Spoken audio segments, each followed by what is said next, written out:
All right, hi Michael, hi Anna. Thank you so much for joining me here today on Vonvo.com. Today's date is March 31st, 2013. And I just wanted to go over two quick things before we got our discussion started. The first is that right now, this conversation is being recorded, and after the conversation is completed, we'll be uploading this video to the internet to our YouTube channel. Is that okay with both of you? Yes. Okay, great. And then on top of that, here at Vonvo, we're all about our discussion staying both civil and valuable. We don't want there to be any personal attacks against anyone. Are you both fine with that ground rule? Absolutely. Okay, great. So then let's get our discussion started. Just for anyone who's watching inside of this discussion right now inside of our room, and anyone who will watch this conversation going into the future, Anna, would you mind giving a quick background of yourself and why you're so passionate about this issue? I am a mother of 5. My father both brothers and ex-brother-in-law were all in the military, so I know how valuable personal liberty really is. Great. And Michael, how about yourself? Could you give a quick background of yourself?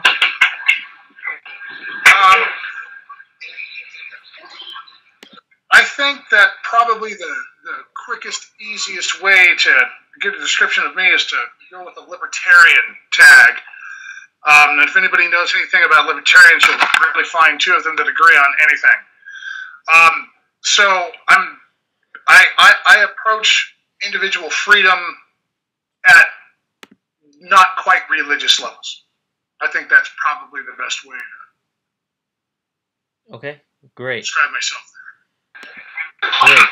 So when it comes to this topic, ultimately, Anna, would you mind just giving us a quick sort of background on exactly what your position is when it comes to gun control in America? What's exactly your position? I believe there should be absolutely no gun control in America. I think we should repeal the whole registration thing. I don't think that the word infringe meant that we could sit there and unravel the edges of having the liberty to protect ourselves from our government or each other. Okay, great. And Michael? I completely agree with Anna.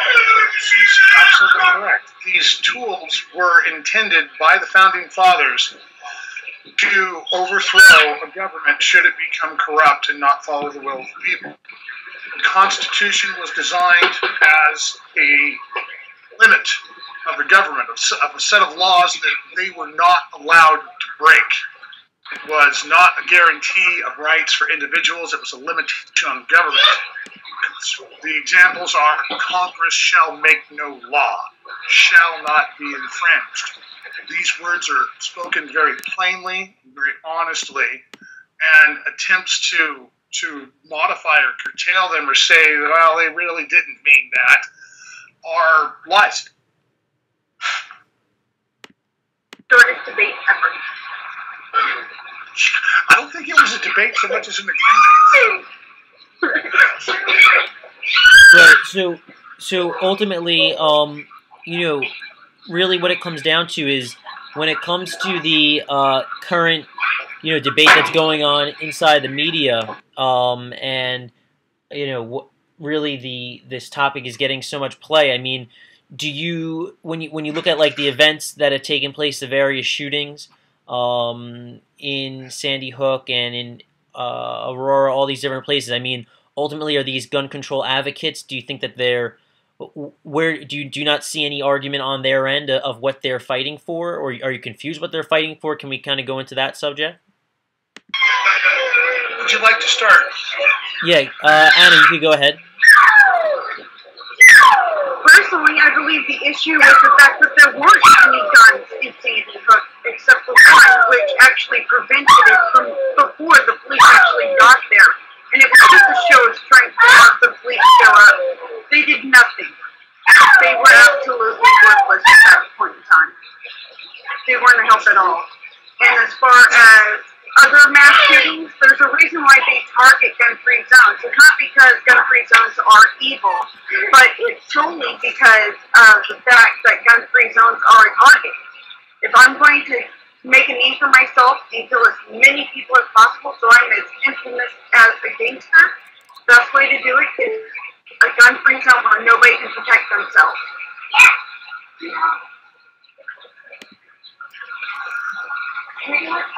Gun control folks come in two sorts of flavors. The first flavor is those who have allowed their passion to overrule their reason. If a person loses a family member, a loved one,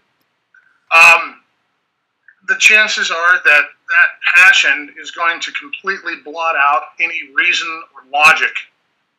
And the other flavor of gun control advocates are those who care absolutely nothing about guns but want control.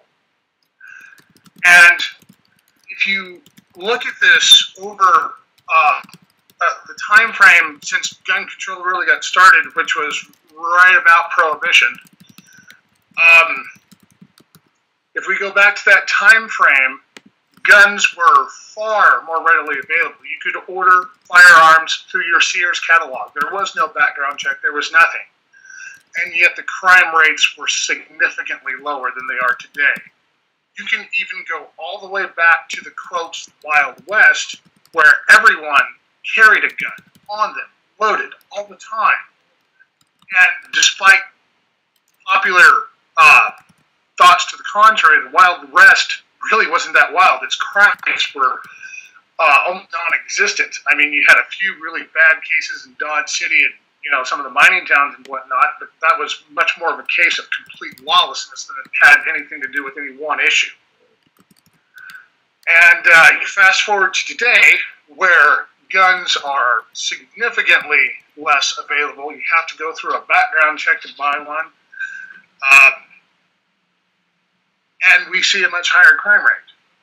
So it's not the guns. When guns were present in mass and everyone carried one, we had hardly any crime. And today, when they're significantly much more heavily regulated and restricted, we have a significantly higher crime rate. If we want to look at that on a much smaller scale, we can say when the Clinton assault weapon era ban took effect, the crime rate increased, and since it has expired, the crime rate has done nothing but decreased.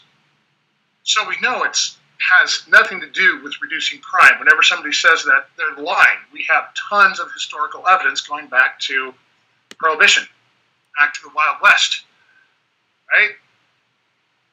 To ignore this, to say that we are trading freedom for safety because this is so important, everyone will die if we don't, it's just an outright lie. And that's really the best way I can put it. Right. So do you think that gun control advocates are actually saying, you know, everyone's going to really die here, or it's more along the lines of, you know, there's never been as many guns as there are, you know, in America, you know, as it is right now, and so therefore, to, you know, prevent the guns going into the wrong people's hands, or somehow, you know, finding their way into the wrong person's hands, perhaps there could be some more legislation that helps protect around that issue. That sounds like a really good idea, except that we currently have gun ownership it is at the all-time record high in all of recorded history, because we have more people and more money. All these people, you know, relatively speaking, has more income than they did, you know, back in the 50s, and yet we have the lowest crime rates currently since the 50s. Once again, restricting someone's constitutional freedom to prevent a problem that's not happening. This isn't about logic. This isn't about, you know, preventing school shootings. It's about something else. Right. Anna, do you have something? Could Could you repeat that, Anna? I can actually back that up with that. In Switzerland in 2007, there were 27 gun-related deaths. 27 throughout the entire year. And the reason why is because everybody there owns a gun. Granted, now they're trying to limit the access of their populace having guns, but I don't know why they can't really success. In China right now, they have a huge gun thing. Nobody's supposed to own guns. Right now, they're having mass gatherings at school. 23 were injured, which is hilarious because actually it happened the same day, same look, and we lost less people than injured happened. That's an excellent point. I think you can draw similar conclusions with Mexico, although with Mexico the problem's even more exacerbated. Private citizens are all but completely disallowed the private ownership of firearms, and yet it's the murder capital of the world at the moment. Right. Right. Not a problem. So you know what I guess what I would next say is, and Anna, maybe you sort of touched on this. I mean, do you not think that there's any legislation or anything whatsoever that should be passed right now, you know, in regards to how much play this topic is getting? You don't think that anything at all should be done? And Michael, is that what do you both sort of agree on that? Nothing at all should be done? Can you? I believe there is some legislation that should be passed. Okay. I believe that we should stop neglecting the lack of mental health services that we offer in this country.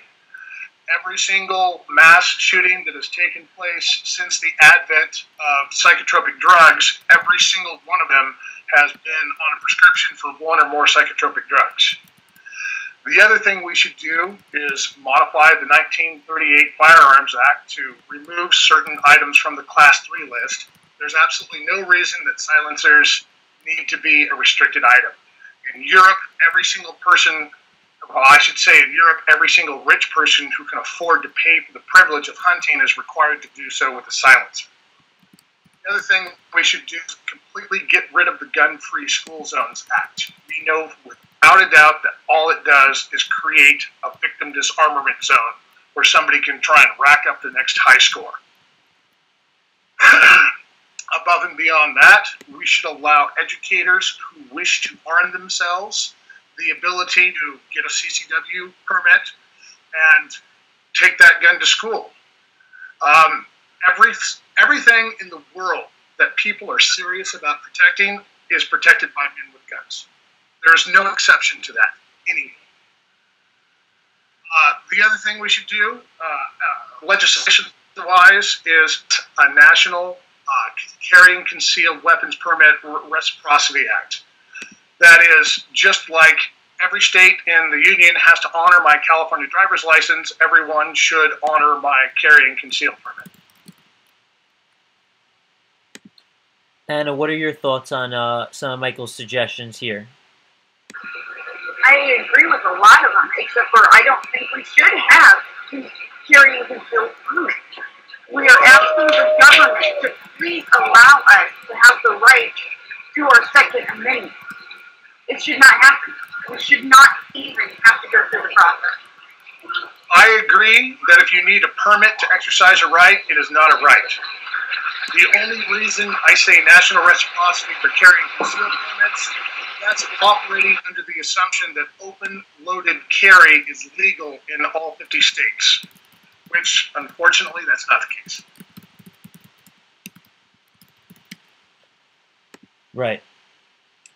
So my next question, would be is, we've had some individuals come on Vonvo who are, who own guns, but yet they're pro gun control, and so they give that interesting angle, and a lot of these people, bring up the concern of, background checks, and these people have gone to private gun shows, and they see, what goes on over there, and they see how, ultimately there, are no background checks which take place in those environments, and it's really just, it's just sort of a free for all of gun buying, and so these people have that interesting angle where they have guns in their house, but yet they are pro gun control. So they seem to be advocates of this universal background check concept.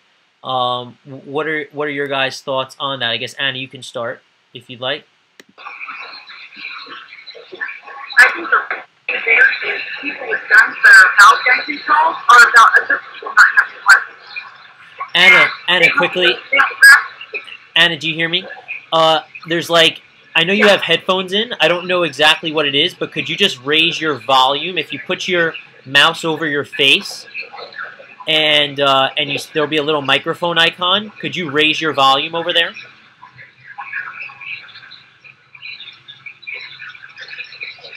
Right there? Yeah, right there. It's a little better. Yeah, it's just there's also some. There's too much background noise that all I can hear is Anna's mic. Yeah, it kind of goes in and out though, right, Michael? Like the background noise, it goes in and out, no? A little bit, yeah. Yeah. Okay. Oh, that's because I have control over the mic. Okay, does any of that control have is any related to the background noise? Not like your children, but like there's like some static kind of in the background. Do you know what that's from or no? No, I don't. No clue. I hear me perfectly. All right, maybe just put the mic, your actual mouthpiece closer to your mouth when you speak. That would be good. Better? Yeah, that's good. That's Much better. better. Yeah, that's better. Okay. I'm sorry, I moved it so I could drink my coffee. That's okay. So, in terms of this universal background check concept, Anna, I mean, what are your feelings on that, especially in terms of private gun shows and what goes on over there? Well, the truth of the matter is, if I have a gun, I can give it to my brother. That's my legal right. Whether or not I'm doing it for profit or not, it makes no difference.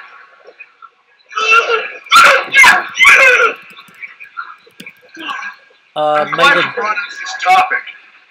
what's up, Michael? I said, I'm very glad you guys brought up this topic of the universal background check. When I was still under the age of 18 many years ago, I found out that you could just buy a gun show from a private transaction without a background check, and that absolutely floored me. I was like, really? Well, what's going to stop, just anybody, any criminal from purchasing a gun? And here in the state of California for the last 20 years, we have had universal background checks. It is not legal to sell a firearm in a private transaction. It must go through a firearms dealer with a background check and a fee. In that 20 years, the crime rate of California has not been affected one bit by this policy. So we have removed yet another constitutionally protected right for no benefit. That doesn't even get into argument that someone who's going to use a gun for criminal purposes is not going to be deterred by a background check. They'll get it elsewhere. Right. It is estimated that there are 250 to 200 legal guns in America. Criminals will get arrested. It doesn't matter if they have a background check or not. That's an excellent point. As a matter of fact, Anna, that reminds me of something. As far as gun control goes, right, wrong, or indifferent, the genie is out of the bottle. Okay? We have internet with easy access to blueprints to manufacture firearms going back to World War II, when the majority of these firearms were designed specifically to be easy to manufacture. It doesn't take a lot of specific tools or know-how to do this. So if you could wave a magic wand and somehow remove every single gun in the United States out of existence, just make it go away, it's going to be a matter of days before guns are back into the world again. Because we know what they are, we know how to make them. These are not complicated machines. Your car is a factor of about 10 million times more complicated than your average firearm. Right. Okay, so then I guess another interesting question I would bring up is obviously in terms of restrictions, there's already a restriction on there can't be automatic weapons like let's say used in the military in people's possession. So there's a limitation on that. There are plenty of people which are asking for an assault rifles ban in personal homes, and I wanted to maybe get each of your insight on whether or not do you think like something such as assault rifles really should only be used at a gun range, let's say, as opposed to being able to hold those in your house, and make it only able to hold like personal handguns inside of a home. What are your guys' thoughts on that? Anna, you want to go first? Yes, I'd absolutely love to. Assault rifle ban currently right now does not go with law enforcement. And an interesting fact is there was a 13-year-old boy and his 12-year-old sister in a home while a break-in was happening with multiple assailants. The odds of a child that young knowing how to shoot a 6-7 bullet gun accurately is ridiculously low. He just so happened to be the deputy's son, grabbed his father's assault rifle, and saved his sister and his life. We should not ban weapons that can help. Okay, and Michael, do you have a point of view on that? Yes. Yes. First of all, Max, you made a point earlier that it's illegal to automatic weapons. That is not entirely correct. And what I mean by that is you can get what's called a Class 3 license from the ATF, and you can own fully automatic weapons. It's perfectly legal. You see it on television shows, Sons of Guns. The guys aren't military. They're a private gun store. They're private individuals, and yet they are a manufacturer of fully automatic weapons. And they sell those to customers all the time who are not law enforcement or military. You just have to have the proper licensing. Michael, can you just quickly share how someone gets that licensing? What's that process like? That's a pretty extensive process. I would have to look up the specifics, but I can give you some points of it. This is not going to be all inclusive. I'm going to miss things here because I'm not an expert in Class 3 FFLs. But basically, you get what's called a federal firearms license, and then you do the paperwork to turn that into a Class 3 license, which involves pretty much inviting the ATF to live with you in your home. You waive your Fourth Amendment rights to search and seizure, and you allow the ATF to make an unscheduled inspection once a year. Okay, cool. That's just the first time that someone's brought up that, and you hear most of the time on the. Have to pay. Sir, on one of those weapons, you're going to have to pay a $200 tax to put the suppressor on the weapon that you paid a $200 tax for. You need, or if you want to take one of these weapons out to a shooting range and go shoot, you have to call the ATF and say, I'm going to this location, I am traveling along this route at this date and time. So they're extremely heavily regulated, but we're allowed to own them. And random informational tidbit, fully automatic weapon has not been used in a crime since the Prohibition days. They have. It's just like one crime every 10 years kind of thing. It's statistically insignificant. How's that? Now, cool. As far as banning assault rifles, Anne brought up a point that was really interesting. Child using a handgun or rifle. Handgun, sidearm, what's known as a defensive weapon. And the reason why I say that is because it's pretty much useless for anything else. Gunfights that take place with pistols, 80% of them take place within 15 feet. Pistols have a very short sight radius. It's very difficult to be accurate with a pistol beyond that 15-foot range. And when you're talking about multiple assailants at that 15-foot range, you're talking about a skill set that not even most police possess. Usually, if you want to talk about a profession that has the skill set to deal with something like that, you're talking about special forces, Marine recon, etc., that sort of thing. With a rifle, that totally changes the game. A rifle has a very long sight radius. It's a very easy weapon to use, especially with multiple targets. Talking about an assault weapon, should it allowed to be in the home versus something else, what's the definition of assault weapon? Is it any semi-automatic rifle with a detachable magazine? Any semi-automatic rifle with a detachable magazine, you are going to have the same firepower, rate of fire, accuracy, whether it has the evil black pistol grip and flash hider or not. There's no real difference there. Now, if you want to say, okay, civilians aren't allowed to own semi-automatic, detachable magazine-fed rifles, you're talking about something. If you get that specific, hammers killed more people on a yearly basis than rifles do, and that's all rifles, not just all rifles. So you're talking about something that is really approaching the statistically insignificant side.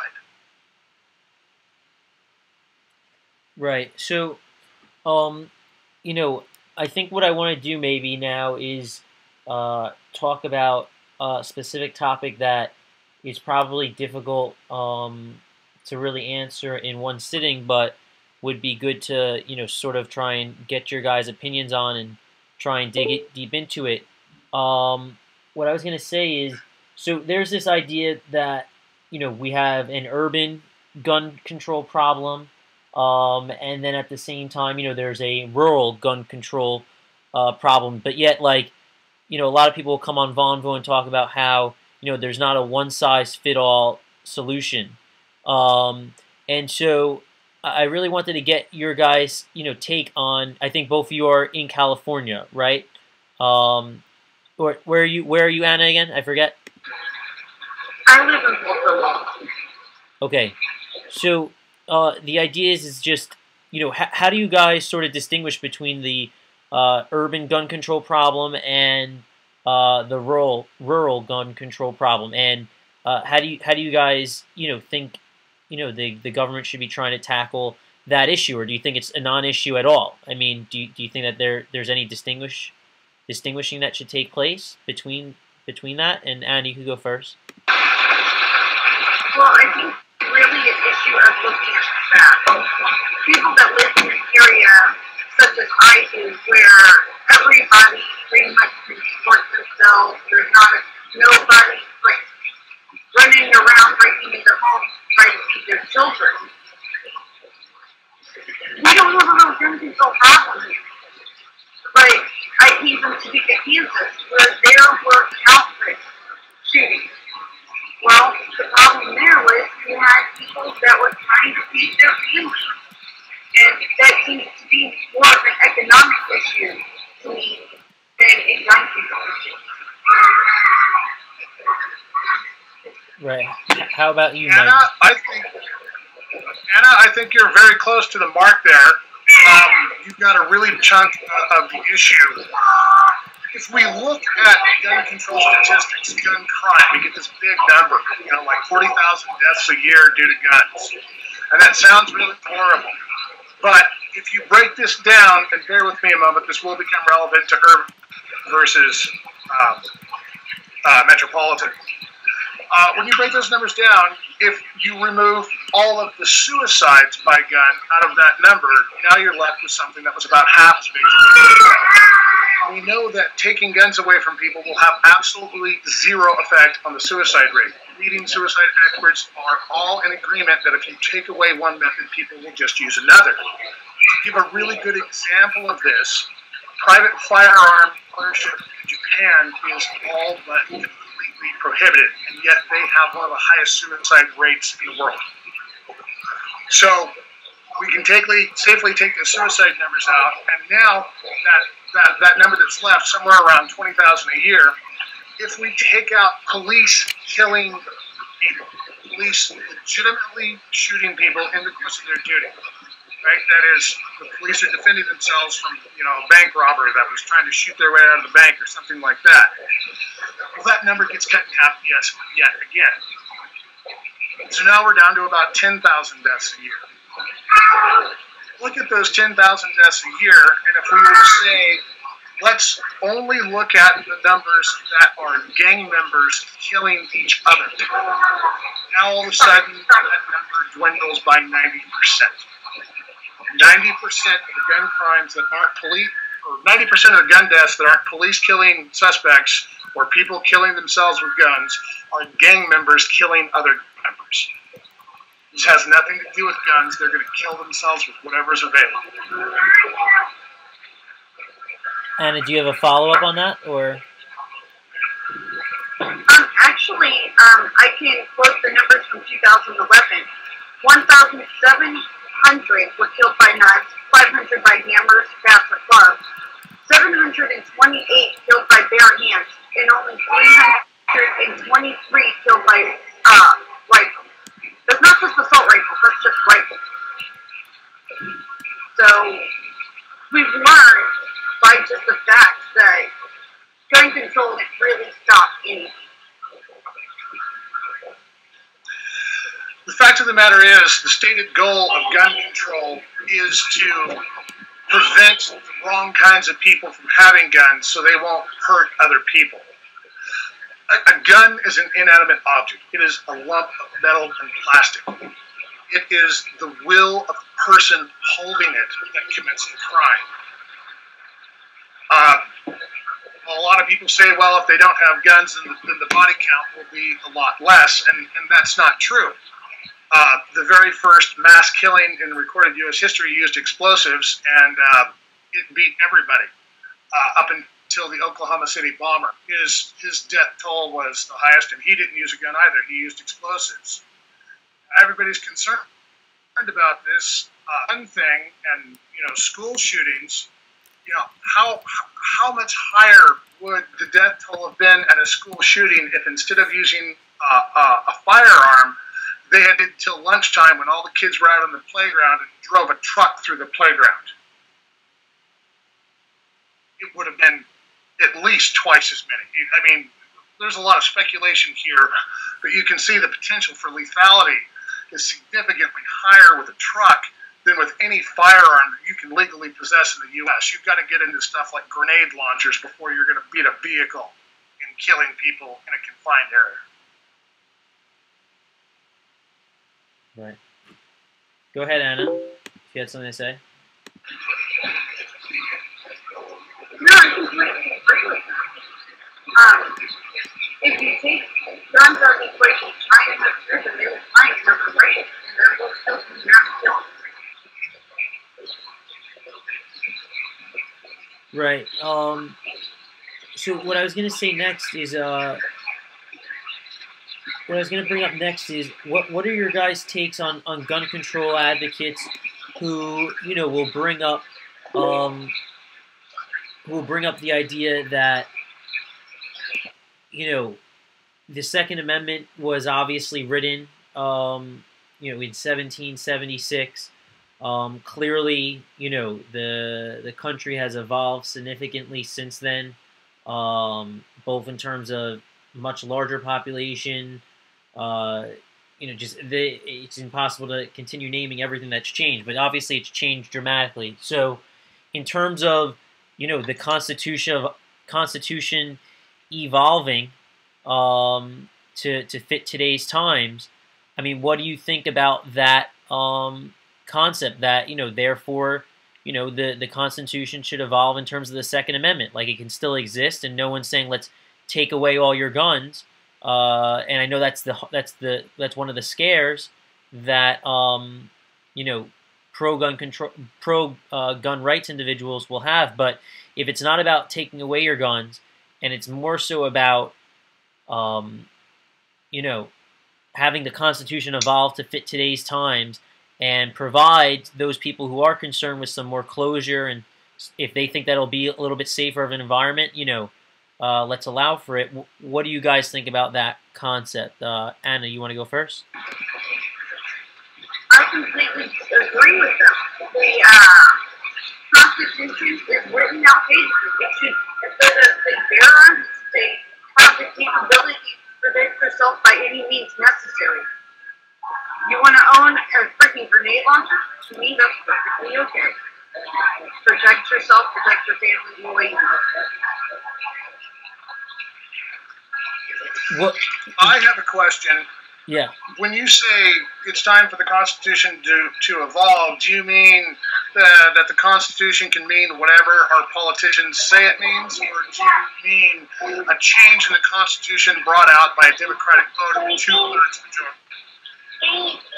I think by evolving, you know, I mean that the idea is that there can be amendments to the Constitution, and so therefore, if, you know, an amendment regarding the Second Amendment would just be to allow for there to be some tougher restrictions on, you know, gun use. That's all. Yeah.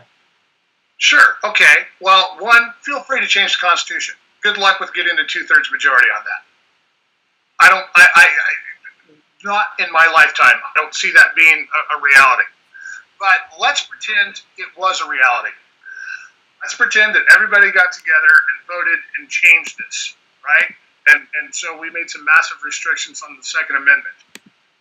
Second Amendment Constitution was designed to define a pre-existing right of people and restrict the government from infringing on that right. Specifically, not the right to bear arms, it's the right to self-preservation. Every person that is alive has a right to life. As a direct corollary to your right to life, you have a right to defend that life. If you do not have a right to defend that life, then you don't have a right to life. Because that means anyone can come and take your life and there's nothing you can do about it. And so that's why they established the Second Amendment was a right to defend yourself and your freedom from individuals who may try and rob you or from governments that may try and enslave you.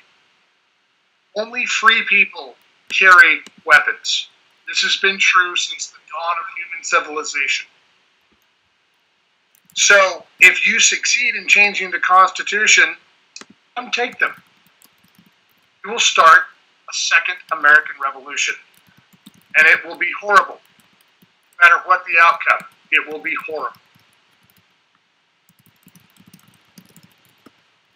Right. That's my statement. Anna, do you have a follow-up on that? Actually, yes, I do. If you want to change the Constitution, you have to start with your state. Every state has their own constitution. Everybody should read it after religiously and think the actual Constitution that they're tearing apart. And change your laws locally if you feel that's necessary. Why fiddle with somebody else's law? I have one more addendum. As far as changing the Constitution goes to eliminate a human pre-existing right, something like that has happened here in California. It was called Proposition 8, the definition of marriage being between one man and one woman. And the Supreme Court's already struck that down. So we know how that turned out, constitutionally speaking. Right, but then, you know, ultimately, Michael, I mean, you wouldn't disagree that there's been other, you know, amendments to the Constitution on other, you know, items that have worked out just fine. I mean, and I'm not a constitutional expert, but, you know, I want to, and, you know, ultimately there have been, you know, plenty of, you know, amendments to the Constitution that have worked just fine. Is that correct? I'm going to disagree with you on that statement. But in order to do that, I've got to break down those constitutional amendments. Every single constitutional amendment we have had since the original document has come in one of two flavors. Amendments that give people more rights and amendments that take rights away. Every single amendment that has taken rights away has been repealed or counteracted. Example, prohibition. Right. Okay, great. So, the next item that I would bring up is really regarding sort of what do you think happens next? This debate is getting like tons of publicity in the media, and I mean, ultimately, I think everyone's sort of trying to figure out what should happen next. So I mean, can you guys sort of go into on your end, what do you personally believe should be like the next you know steps going forward, and what should actually take place? Should this issue just be left alone completely? Should you guys are pro gun rights individuals, so do you think that more people should be given guns? You guys mentioned teachers being given the opportunity to own a gun inside the classroom for protection purposes. Can you guys go into what you recommend start to take place, and what you'd like to see get done? Annie, you can go first. Personally, I would like to see more guns in school, held by teachers, principals, people of that nature. My sister, on the other hand, does not believe in guns, so they should be able to, well, she does not believe in guns in her household. So I believe people should have the right to opt out of holding a gun. It should be forced upon our teachers. But if you're going to hold a gun in school, go ahead and go through the proper training. If not, don't carry a gun. But we should not have gun-free towns. It's just asking people.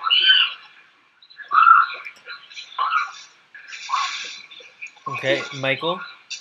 Okay, what do I believe should happen in our current environment, considering the current media level and whatnot? I believe that with 3 exceptions, these are the exceptions: prohibition on convicted felons owning guns, the prohibition on the mentally ill owning guns, and the background check to prove that you're not one of the 2, right? Those 3 exceptions, I believe that all gun control law should be repealed.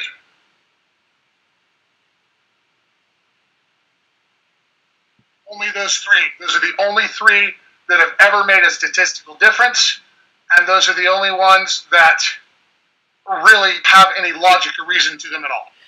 Michael, could you just repeat those 3 things again? I'm sorry, something got cut off. Prohibition against convicted felons owning weapons who have not had their constitutional rights restored. Prohibition against mentally ill people owning weapons who have not demonstrated that they are no longer mentally ill and capable. And, of course, the background check to prove that you're not one of those 2 people for dealer transactions. Great. So Larry inside the text chat is asking, Michael, can you define mentally ill, please? And where do we draw the lines on any proposed new gun regulations? Do either of you want to address that question? I guess, Michael, maybe you do, because he brings up mentally ill, and that's what you just stated. Mentally ill is anyone, in my opinion, what we should tag as someone mentally ill to own a weapon is someone who has been involuntarily committed to a mental institution by a court and due process. That is the only acceptable method to have constitutional rights removed, is by a court through due process.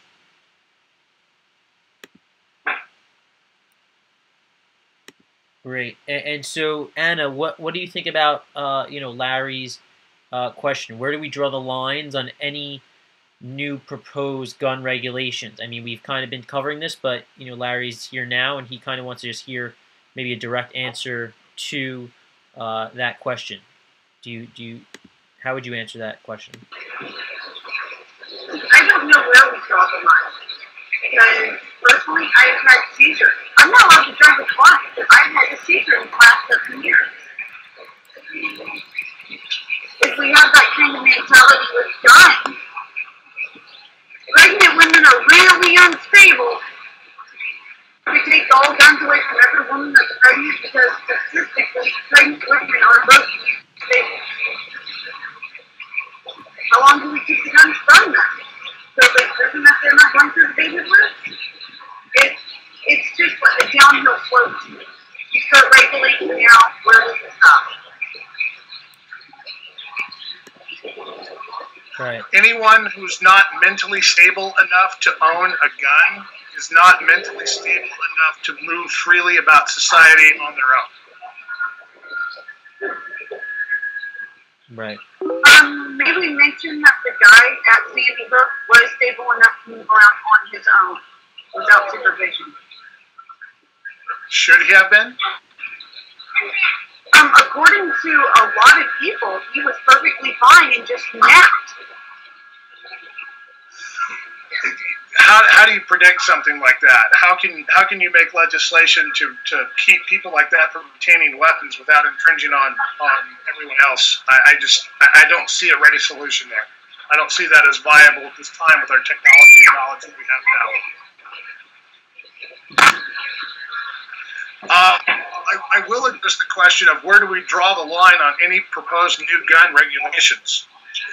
The only thing I am willing to give a pass on is universal background checks.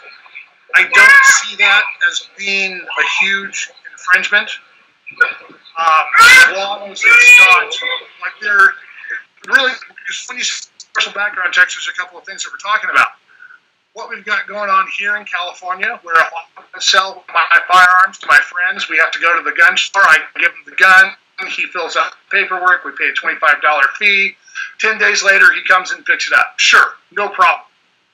Well, a lot of these so-called universal background checks are just smoke screens. A lot of them have verbiage in them that make it illegal for me to loan you my gun while at the range shooting. No, you can't pick up my gun and try it out legal. And so those sorts of, hidden gun control measures, absolutely not. But the universal background check, that one, I'm not going to argue that one too hard. Anything else? No. I think it's going to be overturned by regular people with a bullet box rather than through official channels, and I think that will be absolutely horrible, and no one will like that outcome. Anna, do you have a follow-up?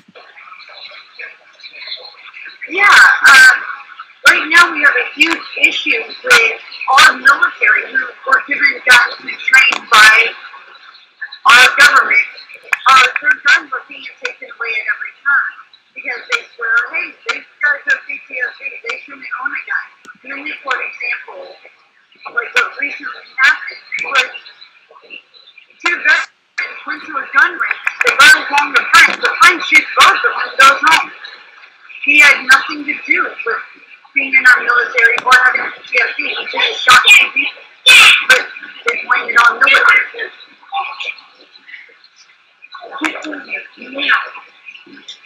Right. Yeah, there was some instances where veterans had Second Amendment rights taken away because they assigned power of attorney to a friend or loved one. Now, signing over power of attorney to a friend or loved one, that can definitely be because that person's no longer mentally competent to handle their own affairs, and they need someone else to do that for them. That situation, sure.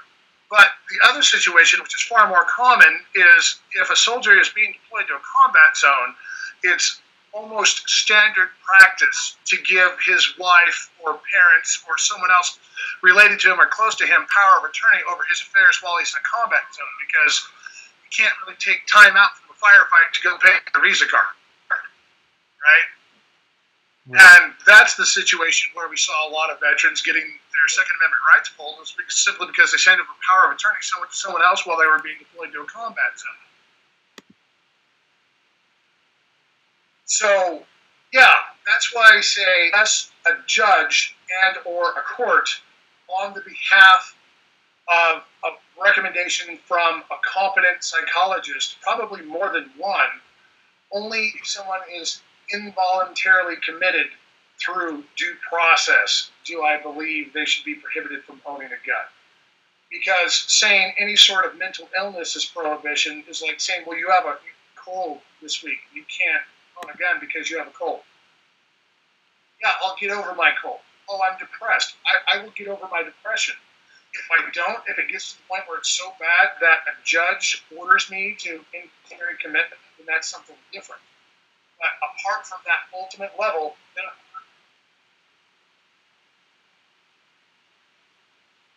issues with that. A lot of military people back from overseas, they end up under a mountain of paperwork just to get their VA benefits. That's real stress. I've seen it happen. They have to write over power of attorney to somebody just to help them go through it all and deal with the fight for their own benefits. And they actually go through the power of going to a court and going, hey, I need to sign over my right, my power of attorney right, so this person can help me fill out my paperwork. And I think any legislation on kind of those things will be twisted. We will end up like Nazi Germany, where Jews, basically, their gun rights were taken away because they were considered lesser, unstable people that did not comprehend how to defend themselves. You are correct, Anna. What was that, Michael? I said I fear Anna is correct. Okay. Cool. So, Larry down in the text chat, and Michael, I don't know if you actually saw his question. You semi touched on it a little bit, like 2 minutes ago. But he says, is anyone in favor of preventing someone who suffers from depression, for example, from owning a gun? That's a slippery slope in his opinion. But what do you guys think about that? Anna, do you want to start? Yeah, I personally think if we regulate something very common as depression, then we're going to have state regulations come in and decide how bad your depression is, and if your weapons need to be taken out of your home. A good example is the baby blues. It can last anywhere from a week to a couple of years. But I don't want somebody to come to my home and regulate just because I have a child and my depressed. Right. Michael, what do you think about that? I'm going to approach this from a wider point of view. This addresses the topic, but it's a very inclusive type of thing that picks up this question as part of it. And what that is in a free society, you cannot control the population. They're going to live life as you see fit. So if in a free society your goal is to control the population, you create so many laws that it's impossible for a regular person to go throughout their day without breaking one of those laws. And then you call them a criminal and you can do whatever you want. That's what they've done here. This, mental illness and prohibition against owning a gun, with looking at just depression, etc. It's just one of those things that's done so that it's that much easier to control us. A really good example is our current war on drugs. Marijuana was made illegal because all those Mexicans were doing marijuana, and if they're not breaking any other laws, I can't go lock them up. So let's make something they do all the time illegal, and now we can go lock them up whenever we want. They did the same thing with those, quote, hippies in the 60s in LA. They said, well, they're not breaking any laws. What do you want us to arrest them for? Well, what do they do? Well, they do a lot of this acid stuff. Well, let's make that illegal, and then we can go arrest them. And while not all of these laws were created with that in mind, enough of them were that it doesn't matter. Right. And any follow-up on that, or no? I agree. Laws and a vast majority of laws are not there to protect people. Plain and simple. They're there to either make sure people aren't doing what other people are wrong, or they're there just to control people and make money. Right. Okay, great. So, guys, we've been speaking for almost an hour. I was going to say, first off, thank you so much for, obviously joining us. And I'm just looking to see if, ultimately, I guess my next question would really be, what message would you like to send, to the world, to people who watch this conversation, just about this topic in general and what you think they need to know about it, that perhaps they're not getting a specific message in the mainstream media. If you want to just, comment on that, that would be great. And Anna, you can go first. I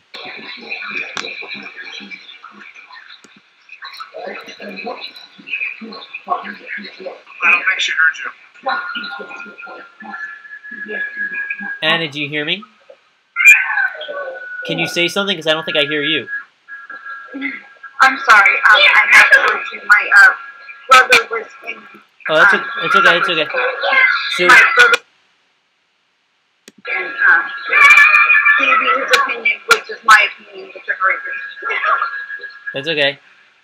So I was just going to say, my last question would be to each of you is, what message would you like to send to the world and anyone who watches this conversation about, the gun control in America topic, and perhaps, ultimately, what message would you like to deliver to them that you don't believe the mainstream media might be providing them very adequately right now? And Anna, you can go first. I think what I would like people to take away from this is, one, prohibition does never work. And two, when you get down to it, what is a bigger threat?